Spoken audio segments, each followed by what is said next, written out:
so much of what we hear is intentional to compel us to behave a certain way, to pursue certain things, vote a certain way.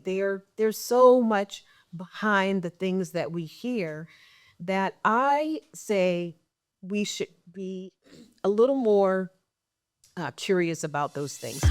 Welcome to Carrie On, the show where we explore reinvention, self-discovery, and empowerment before, during, and after midlife. I'm your host, Carrie Murray. It's time to keep our head above the chaos and carry on. The Carrie On podcast is a space for honest conversations, personal stories, and powerful perspectives. While we may discuss health, wellness, finances, relationships, and social issues, the content shared is for informational and storytelling purposes only and should not be considered professional, medical, legal, financial, or therapeutic advice. Some episodes may contain sensitive topics or adult language. Listener discretion is advised. The views expressed by guests are their own and do not necessarily reflect the opinions of the host or affiliated organizations. We encourage listeners to seek out qualified professionals for guidance tailored to their individual needs.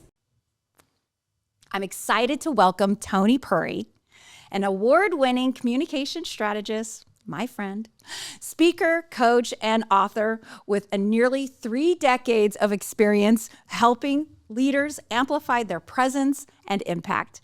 As the founder of Shaping Narrative, she equips executives and organizations with the strategic tools to build thought leadership, develop standout speaker platforms, and master powerful brand storytelling.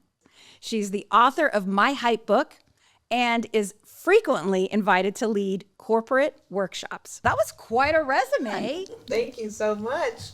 I feel like there is a mission or an agenda to silence women right now, to be quite so honest, and that bothers me. And so the way I feel like I can make a difference in that is to help women to use their voice, because what I know for sure is when women speak up and when women share their stories, other women see themselves. They don't feel alone. They don't feel, they feel empowered. They feel inspired. They gain confidence from hearing those stories. And so if I can do that to help other women, then oh my goodness, I sleep very, very well at night knowing that I can have that kind of impact. Now, before talking about how much work you've done for so many executives, leaders, women all over the place on many, many varied platforms, I'm dying to know, what was the first stage you were on? What brought you to this work? But where did it all kind of begin? Where did this confidence come from? You know, it actually, I think it started in my childhood. First of all, my parents are just really good at encouraging both my sister and I to pursue the things that we wanted to take up the space that we deserve to, and to be comfortable in our skin. So I think that it certainly, they deserve a lot of credit for that. But a really interesting thing that happened to me when I was in college, where I had my first real stage experience, was I did not go to college right after high school, and much to the chagrin of my parents. Both were not happy about that. This is before gap years were a thing. But when I finally decided to go, my dad was so happy. He said, "I'll pay for school." I'm like, great. But I've been living with some friends. And so I thought, will you also pay for me to stay in my apartment? And he's like, no, because I was going to school in my hometown. So he's like, I'll pay for school or I'll pay for the apartment. So I thought, well, I'll be clever. I'll sign a year lease. He pays for that. I'll find a scholarship that will cover the school, and then I get both. And I found out that the school that I was attending, Alabama State, gave away a 3-semester scholarship for anyone who won the Miss Hornet pageant. Our mascot was a hornet. Okay. So I thought, how simple, how easy. You put on a gown, answer a question, you get 3 semesters. I'd never done a pageant before. I was more of an athlete and did gymnastics and ran track. And so I go to the interest meeting. Alabama State's a historically Black college. I go to the interest meeting and I find out that it is not only a pageant for the school and it gives away 3 semesters, but it's a preliminary to the Miss Alabama pageant, which was a preliminary to the Miss America pageant. And in doing that, I also found out that Alabama had never had a Black Miss Alabama. Wow. And I was shocked. And I thought, well, why? And they said, just hasn't happened. I'm like, well, have other Black girls, pursued it? And they said, yes. And so I thought that was appalling because it had been 70 years of pageants at that point. So immediately my interest in doing the pageant went from just getting scholarship money to we got to level this playing field. So to get to Miss Alabama, I had to do all the things, that you do as a pageant contestant. I actually won the Miss Hornet pageant. So I got my scholarship, was able to live in my apartment, and then went on to the state level. And at the state level, I made top 10, but I didn't win. The school was really happy. Were you only Black woman in the top 10? Do you remember? No, actually, that year was really wild because there were 4 Black girls out of 36, I think it was, 36, 39 competing. And there were 4 of us, and 3 of us made the top 10. So that was historical. Wow. In and of itself. But I didn't get past the top 10. And I also found out that I still qualified to go again, but I had to compete in another local pageant. My school was considered a local pageant. And so I thought, no problem, I'll do that. So I competed in the first one that was open for the next year, and I was first runner-up. Competed in the second one, I was first runner-up. I competed in the third one, I was first runner-up. So I competed in the fourth one, and these are all about a month apart. I think I was second runner-up. And everybody is telling me Alabama's not going to have a Black winner. So just focus on your education. And I'm like determined. So I compete in another one. I'm first runner-up again. I compete in another one. I am first runner-up. So we're down to 6. And I was so determined, even though everybody, if I had a penny or a nickel for every person that said Alabama's not going to have a Black winner, I'd have all the scholarships. But I'd eat it. Right. Because everybody was, and they weren't dream killers. They were realist. They are like, this is how it is. This is. And Is it men and women that are judges? and women. It was teachers. It was my dad. Family members. And for the judges, yes, it's men and women that are judges. And so I competed in my 7th one. I think I didn't place in the top 10 at all. And then the last one, I made it, and I was able to get back to Miss Alabama again. Great, make it there, and I make just top 10 again. And Dang it. devastated. I'm like, everybody was right, because I aged out at that point. Alabama's not going to have a Black winner. But then the if you know pageants, there is the Miss Alabama pageant, and the Miss America pageant and the Miss USA pageant. Yes. So the director of the Miss Alabama USA pageant asked me to compete in her pageant. And I was like, no, I'm not doing any more pageants. Alabama's not going to have a Black winner. And she's like, how do you know? So now you're telling the story. I'm telling her. Telling the story, exactly. And so she tried, and I'm like, no, my mom tried, and my mentor tried. And I was like, please don't talk to me about pageants anymore. I'm not doing them.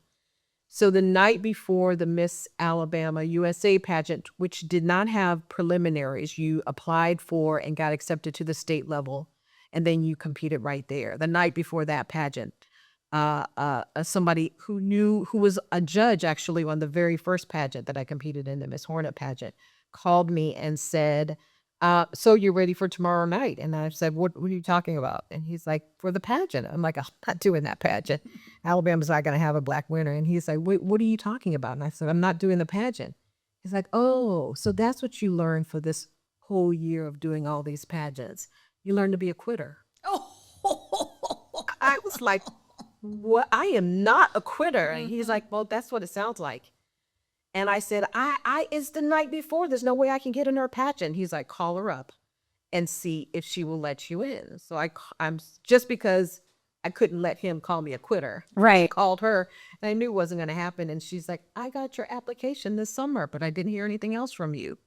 I did not send an application. So come on. So somehow by miracle, I was able to get all the things done, hair, nails, all the things. I pulled my old gowns out of the closet, and I got there. And theirs is a top 12, and then a top 6, and then a top 3. I made the top 12, And then they got down to the top 6 and they called one and then another one and then another and then another. And then they called the 5th person. And now this point I am on stage blessing out the guy, the mentor who told me to do it, my mom who supported, and I'm just mad so much so I don't hear that they call my name as the 6th man. The girl next to me is like, they call it that name. So I go and we pull the question out of the bowl and we all answer every one of their questions. I'm like, oh, I would have nailed that one. Because I spent the whole year doing interviews, you know, so there wasn't anything you couldn't ask me about that I couldn't pontificate on for at least, you know, a good 10 minutes.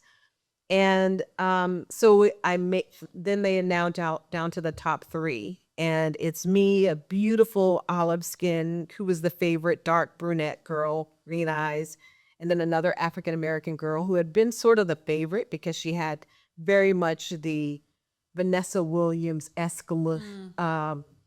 And me, you know, with my chocolate skin and short. And so the 3 of us make the top 3, and we go in the bubble and we have to answer the question.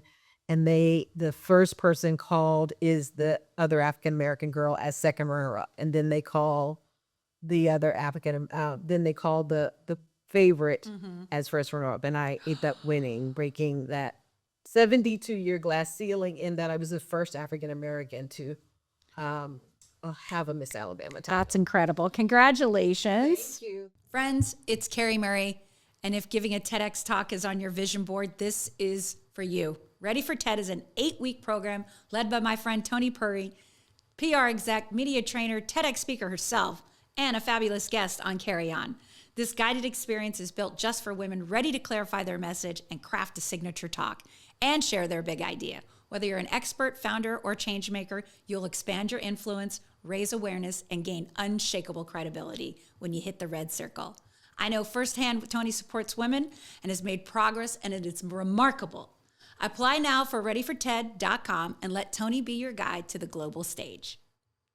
So that was my first stage, and I think it was also my first experience around the importance of women, especially, and women of color, using our voices and inserting ourselves in places where we feel like, you know, there should be space for us. I think that's where my desire about us using our voices in powerful ways, that's where it was stirred. That's where it started. I love that. Long story to get to the answer to that. That was your first prolific stage, saying women need to amplify their voices. Yes. We need to create our own stages if they're not building building them for us. Exactly. I love that, Toni. That's such a great story. It's such a great legacy. I can't wait to see it on the big screen.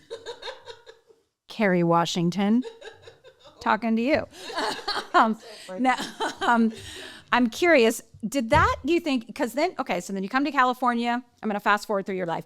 Come to California, marry a wonderful man, and you decide to start a PR firm. I do. I'm going to be an entrepreneur. Yes. And what made you think, like, I could do this? I could do PR strategy. Amplify multiple people's voices and executives and companies. Well, I studied PR in college, so it's what I did my entire career. It was, however, when we moved to LA and I worked for a small PR agency that I really started to get the bug and the itch to step out on my own. And I had thought about it before, and actually I took that position with that agency because I'd always done in-house PR so that I could learn how agencies work. Took that position. I was there with that company for a couple of years and then decided, you know, I want to get out and do this on my own. I wanted to be able to build something on my terms. I wanted a company. I was always very intentional about a company that was diverse. I had a diverse team. I wanted mostly women. And so I had, you know, mostly that. We were a great agency in that we were a travel and tourism lifestyle agency. So our clients were the luxury collections for the big box hotels, Hyatt, Marriott, Intercontinental, Starwood, Marriott acquired them, and destinations and boutique hotels, Michelin star restaurants. So the work was really, really great. Wow. And I loved it. And for 8 of the 10 years, I did it. And then around year 2008, I wanted to do something different, but I didn't quite know what that was. I really struggled to give myself permission to pivot because we were an award-winning agency. We had an impressive roster of clients. I had a rock star team of employees, but I was not fulfilled doing it anymore. And I started the company in 2007, so it was right before the crash. Yeah. But we soared in that. But it was still, running a business is hard. And I was Truly. out, but we weren't using burnout, That term wasn't used yet. It was suck it up. Like, suck it up. Exactly. Exactly. You're doing the thing. Yeah. You're living the entrepreneurial dream. Don't walk And what your degree's in. Like, you majored in PR. Look, you're doing it. You're doing it. Wow. Exactly. Yeah. Wow. So when you finally got to that point where you weren't loving it anymore, what led you to then? Because I know the story of you sitting there with notebooks all in front of you and just diving into the My Hype book. Like, what brought you to that? Was there something that you saw? Something Yes. what was that about? It was. So at this point I had decided to move away from the agency.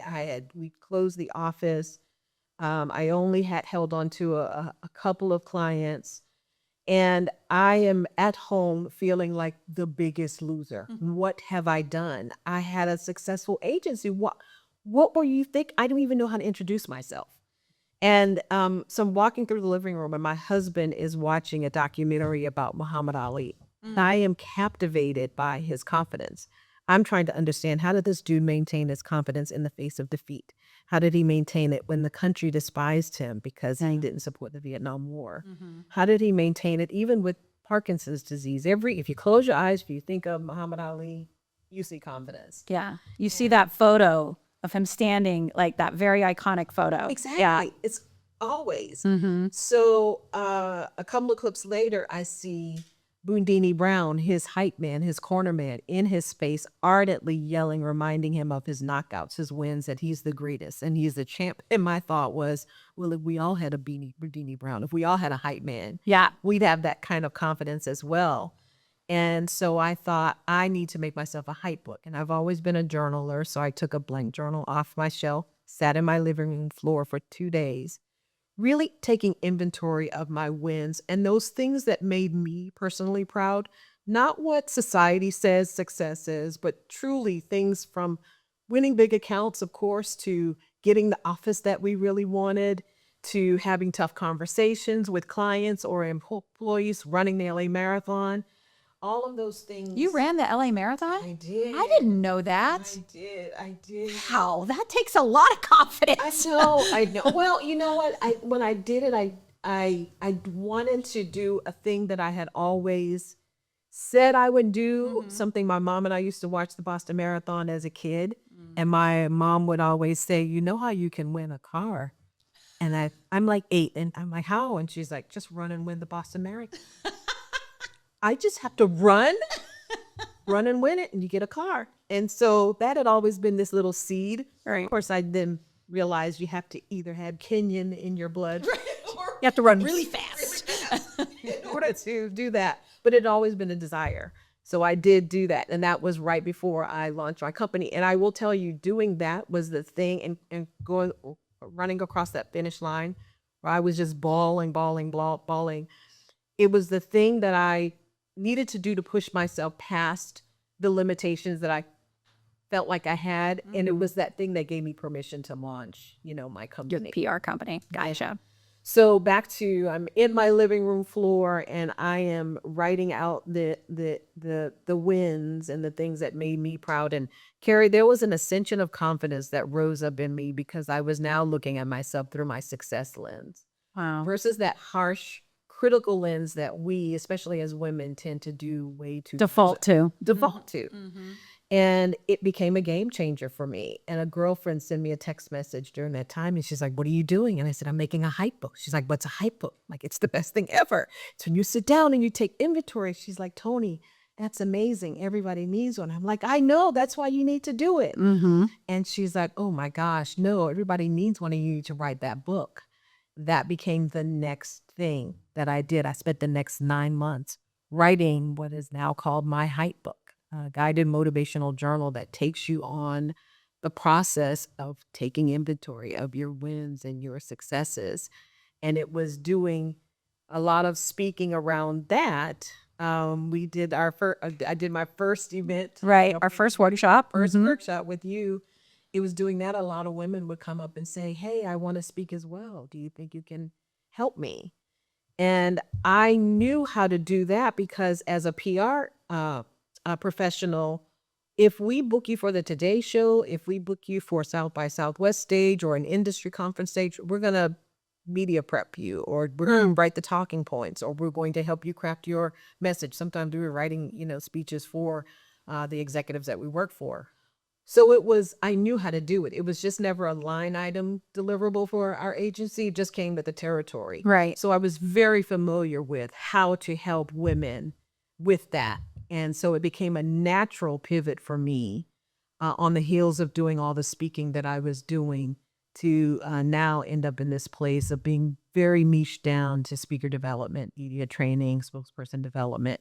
And I absolutely love it because I work with men and women, but a lot of my work is with women and helping them to project their voices in a way through speaking and writing books and podcasts and all of those things and media interviews. It's been game changing for me. And it was, you weren't seeking it, it was seeking you. 100%. Yeah. And because it's something that I've been doing my whole career, I mean, I can remember my career launching position at a regional theater, the Alabama Shakespeare Festival. We do media prep. I remember we hosted an event called the Pioneer Awards, and I wrote the talking points for, the person that was going to be hosting that. So it's been something that's very much a part of what I know how to do, but it found me into this place of now doing this very specific part of, PR is very broad. Sure. To this very specific part of it. And for the kinds of women that I really enjoy working with. Yeah. And so recently you've really amped up. You've really, really no apologies, no no's. Like you have really knocked down doors, not only for yourself, but for other women. Where is that coming from? How come recently you've really, because passively it came to you, but now you're like, no, I'm coming and I'm going to help you get on a stage. I'm going to help you get there. I feel like there are very smart, successful women that have really impactful things to say, but a lot of them don't know, how do I say it? Where do I say it? How do I get on stage to say it? Am I worthy to say it? Am I worthy to say it? Do I have a story? Which is always so baffling to me because I can find story in everything. Are you a leader in public child welfare or with an agency looking to create real change? At RFC 21, they don't just consult, they transform. As passionate advocates for progress, they understand the challenges you face. From skilled guidance on grant management and leadership strategy to provide expert witness services for your public child welfare cases. They help you transform the system that serve communities of color with purpose and intention. Their team of resourceful professionals brings integrity to every project, knowledge to every challenge, and innovation to every solution. It's time to move beyond the status quo to build something better together. Visit rfc21.com today and join the progressive movement reshaping public child welfare systems across the nation. Yeah, you definitely make it accessible too. It feels daunting to be like, I'm going to be on a TEDx stage. I'm not going to be on a TEDx stage. What are you talking about? But I know you have a methodology called the 4 Bs, and I would love for you to share that. Tell us what the 4 Bs are. Well, the 4 Bs are around narrative. So my big thing is narrative. As a PR person, your job is to control the narrative. That's the reality of what we do, whether we're creating the narrative or we are doing crisis management to pivot, the narrative.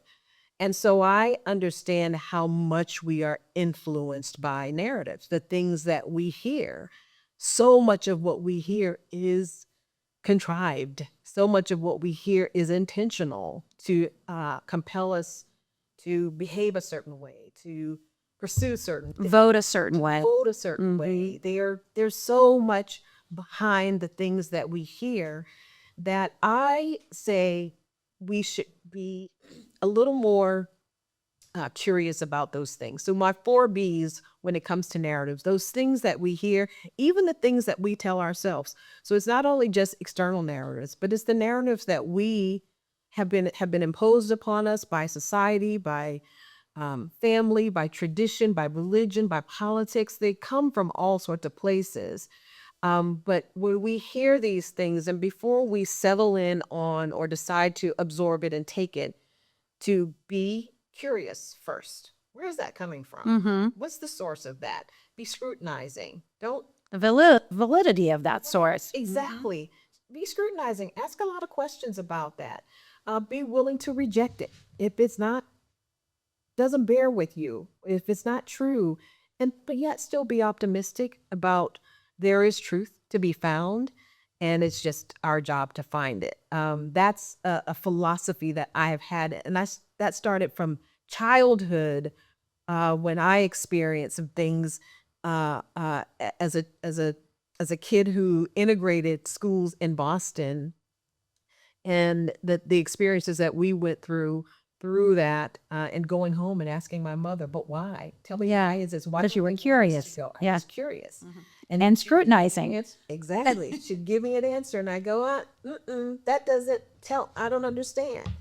And then I go through that line. So those B's actually come from, childhood Toni, who just really spent my whole life doing and being that way, utilizing those without realizing that's what I did, without consciously realizing it until I realized there's actually been a methodology behind how I found the confidence to say, I want to be Miss Alabama and I can be Miss Alabama. How I found the confidence to start my own agency, even though no one in my family had been an entrepreneur, how I found the confidence to even marry my husband, who asked me to marry him on the first date. And it He wasn't even a did? real date.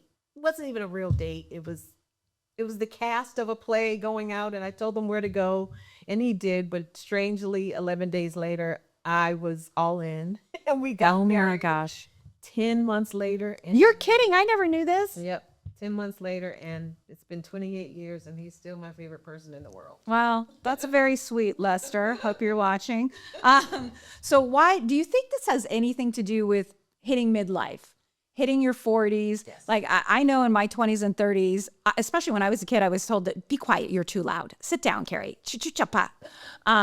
And then when I was in my 20s, I felt like I didn't know what to say, but I knew I had something to say. And then by the time I was 30, I was talking for my children, but now that they're grown up, they have their own opinions. And I feel that draw since I hit like mid 40 that like, I have something to say. Right. I have an opinion. Yes. Have you noticed that in midlife? And like with I know a lot of the women that you work in your TED, Ready for TED group, what would you say the average age is of those women? You know what? They are in their late 30s, 40s, and 50s. Okay. And 60s too. Yeah. And I will say part of it is them giving themselves permission to speak up and speak out about things that they're passionate about or the expertise that they know. A lot of it also comes from them feeling like somebody else knows more about this than I do. Yeah. And so Ready for TED takes women through an 8-week process of crafting your story, learning about the TED platform. TED, it's a huge platform for speakers and thought leadership. Really, really distilling down what's your story and how does your personal story relate to the thought leadership that you are sharing, so that when you share that message, it's highly relatable. People get it. They connect with it. It resonates. It's a really exciting and fun, engaging 8 weeks because we connect. We are all inspired by each other's stories. I love it because I get inspired by all the women's stories that I have opportunity to hear. But you're very right. There was something about hitting that mid-life age where there's a realization that you do have something worth hearing, but it's finding the confidence and also how do I package this so that I feel comfortable and confident in delivering it. And that's part of what You're the providing. program does. Wow, that's incredible. And then those women do they come in with the confidence, or is there a big piece that you have to work through with their mindset and confidence to get them there? Even your 50-year-olds. Yes. Oh, for sure. It's surprisingly, I remember reading, after having my crisis of confidence, I was in my late 40s when that happened. And I remember reading Michelle Obama's book and thinking, wait, if the First Lady of the United States of America can suffer with confidence, challenges with our confidence, then we all, this is a normal, a normal thing. So yes, a lot of the women that come in, and we use my hype book. Oh, you do? Okay. That's a very foundational part of it. It's how do we take inventory and how do we look at our history and our experiences and the things that we've done, realize those, one, just because as women, we do things and then we're on to the next. We'll accomplish something or on to the next and on to the next and on to the next. We don't take time to really think about it, relish, be excited about it. Truly celebrate it. But if we mess up, we'll ruminate on that thing for days, weeks, sometimes years. So I use my hype book to establish a sense of pride about who you are as an individual. Let's look at what you've accomplished and what you've done. Let's really take inventory. And then from there, we're often sometimes pulling stories, and those stories end up becoming part of their message that they're sharing with the thought leadership that they are endeavoring to share on the TED stage. And you also have brought this not just to the, regular everyday woman, but you've also been working with pretty prolific organizations, pretty big names. I don't know if you can share them, but some pretty high executive C-suite. Now, those women compared to the women that, it's just like the stay-at-home mom that now wants to write the story about her life. Do you see similarities in their confidence? And yes. Yeah. Surprisingly, yes. But here's the thing is, when I go into corporations, when they bring me into corporations, I'm helping to build their spokesperson bench. I'm helping their public-facing executives to get their talking points down, to sit on panels, to moderate. So I'm really helping those people that are going to be out, facing and dealing with the public and the media. What's so interesting with them is they know the messages. What they have a challenge with is feeling like their story, their personal stories added to those messages are valuable. Most of them are like, oh no, I'm not. They don't need to know I was right. Yeah, I'm a daughter of immigrants or anything. Well, yeah, right. Exactly. It's the strangest thing. But when we go through the process of figuring out how do we find our stories and marry our stories with the messages of the company, it really helps that message of the company resonate so much more with the audiences that they're listening to. People see themselves, they understand, and they also understand how your values and the values of the company overlap, which then make me more curious and appreciative of the type of work that you're doing. So the biggest challenge that I have with working with a lot of those executives, top, some big names, highly accomplished women, is then feeling like, oh, my story's it's not important enough to be added. Let me just give the talking points. Right. Like, well, now it's like a robot. I say the modern day thought leadership is those that can apply their story to the message that they are, so that people really get it and it feels sticky and they feel connected to it. And it resonates with them, and it makes them want to take action because they see the passion in you, and they also understand who you are and your motivation, and then they have a better appreciation for the company and its overall mission. Yeah, and that means that company's invested in them. Exactly. It's invested in their story, who they are, not just being the run-of-the-mill C-suite executive that comes in, signs the checks, and goes to the board's meetings, right? Exactly. And also would create more loyalty to a company like that. If that was my boss was like, I want you to go work with Toni, I'd be like, okay, wow, you're really investing in me. That's really interesting. So, and I also am wondering if you're noticing in your years of experience, it's okay to be a little bit messy now. Oh, yes. For women. Like, it's all right if we, we're not perfect. We're not that perfectly polished. And that maybe has come with the messiness of social media. I don't know, or blogs, or, kind of the trends that we aren't looking to compete with each other anymore. If anything, we're trying to open the room up for more women to come inside. Have you noticed that after, you've got their confidence, they've got their TEDx talk, they're feeling better about sharing their story. What's next? So I am excited. A few years ago, I hosted an event called So You Want to Be a Speaker. And it was designed to help people who wanted to speak. And we gave you all of the information, the inside details on this is how you create a platform as a speaker. This work has now, because it's evolved into this, and because of the types of clients that I get to work with, and because of my work with Ready for TED and the women that have come through, I have decided I want to create some sort of new platform that would inspire women to get up and tell their stories. And it's not so much, it is thought leadership, but it's really our stories. Because when we tell our very real stories, and we're vulnerable and we share the things that we're both proud of and maybe the things that caused us a lot of challenges, but how we overcame them, it makes such a big difference when somebody else can hear that, especially when other women. So next year, I am going to host an event that is called Amplify Her Voice.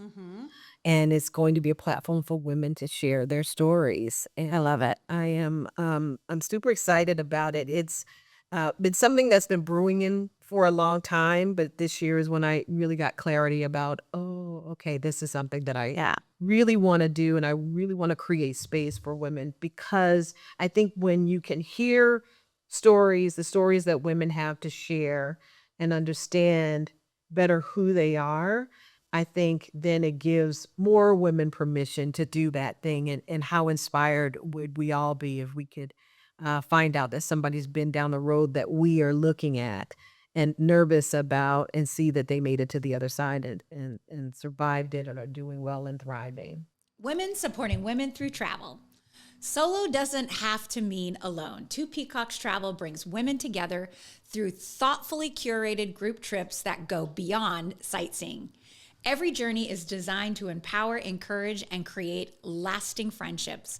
From shared laughter over a local meal to supporting each other on an adventurous trek, these experiences foster a deep sense of sisterhood. Plus, with a focus on compatibility and shared interests, every trip ensures meaningful connections, professional networking, and even future reunions with your travel besties.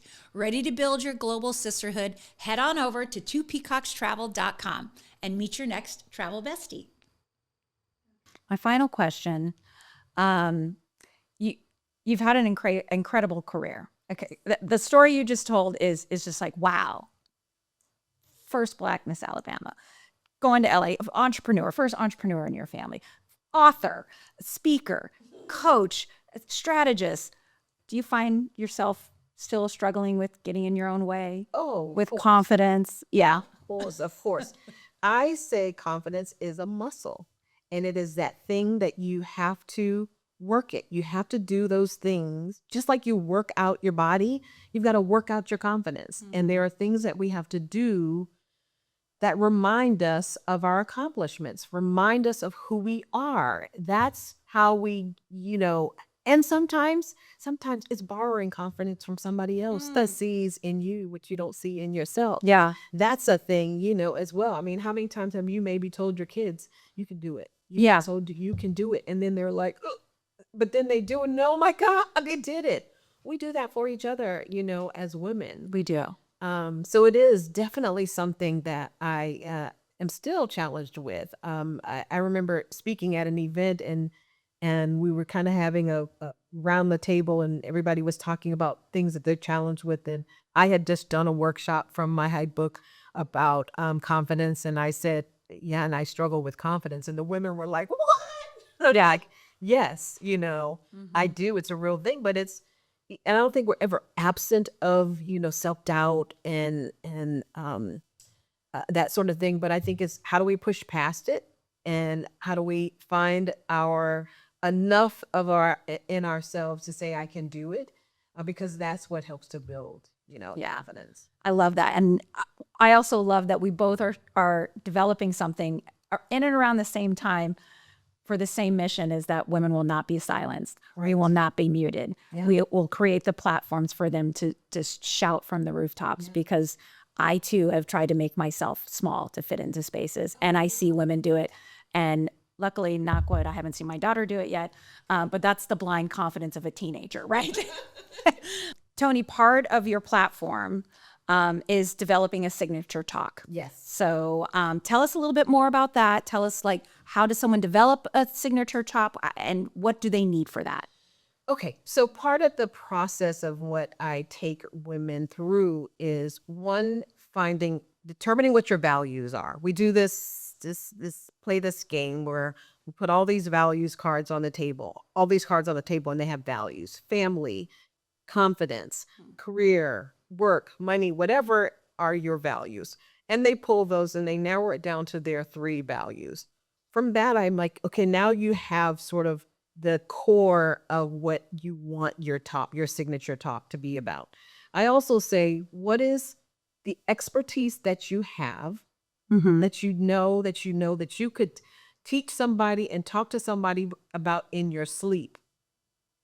That is very key for a signature talk, especially if you're using it to build your own thought leadership. And then the third thing that you have is, stories. What are the stories that tell the picture of those values that you have, and how do those connect with the work or the expertise that you have? When you combine those three things, your values, your stories, and your thought leadership, your expertise, that's how you build that thought leadership. Those are the ingredients for a signature talk. Gotcha. And when we go through a process of discovering what those are and how do we use those, how do we find what they are, exploring what are the stories that associate with these values that I have, what are the stories that talk and speak to how well I do or how well I know the work that I've done or the expertise that I have. But combining those really helps to create that signature talk. And then a dash of confidence. Oh, a dash. Yeah. But I will say, what happens too in the process of pulling all those things together, there's something, because women especially see themselves, and a confidence just kind of rises up, in them. And then we keep stoking that because we're pushing you to that either TEDx stage or any stage that you feel like is going to give you a chance to amplify your message and share your voice. Confidence, or any kind of conference or summits or anything. I love that, Toni. 3 ingredients and a dash of confidence to create that signature talk.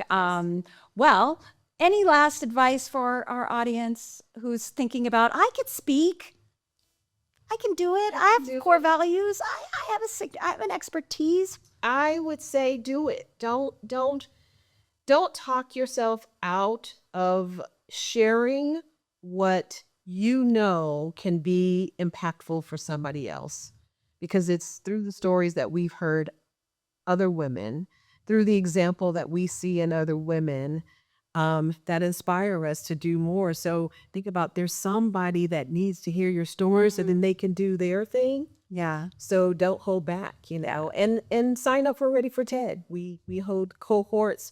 I do them very intimately. There's only 6 to 8 people per cohort. We go 8 weeks, and that's so that I can have the kind of one-on-one time with everybody that participates, and then a chance for all of us to get to know each other. But we have an application process. The reason I do that is because I really want the women that jump in to have a concept or an idea of what they want to talk about, and then we develop it from there. We go so fast that there isn't time to figure out what it is that you want to figure out. Sure. If you come in with a germ of a concept of where you want to go with this, then we can take that and really run with it. Love that. Okay, tell us where we can find you. Where are all the places we can find you? I'm on Instagram. I am on Facebook. Definitely can find me on LinkedIn. And you can go to readyforted.com and find out more about that program and even apply. Or get on our wait list so that you find out when we announce the next cohort. Gotcha. Awesome. Thank you so much, Toni. Carrie, congratulations. Thank you. I'm so excited and so proud of you. And I feel privileged that you allow me to be a part of this. And I feel so excited for every woman that has a chance to sit at this table with you here and for a real treat. Thank you so much. That was so sweet. It's so serious. I mean it. Wow. Well, just, like and subscribe and comment on how amazing that is, and follow me on Instagram and YouTube. And thank you to my wonderful audience for tuning in. I hope everybody, keeps their head above the chaos and carries on. Thank you for joining us for another episode of Carrie On. Be sure to find us on Apple Podcasts and Spotify. And as always, like and subscribe to our channel on YouTube. And don't forget to keep your head above the chaos and carry on.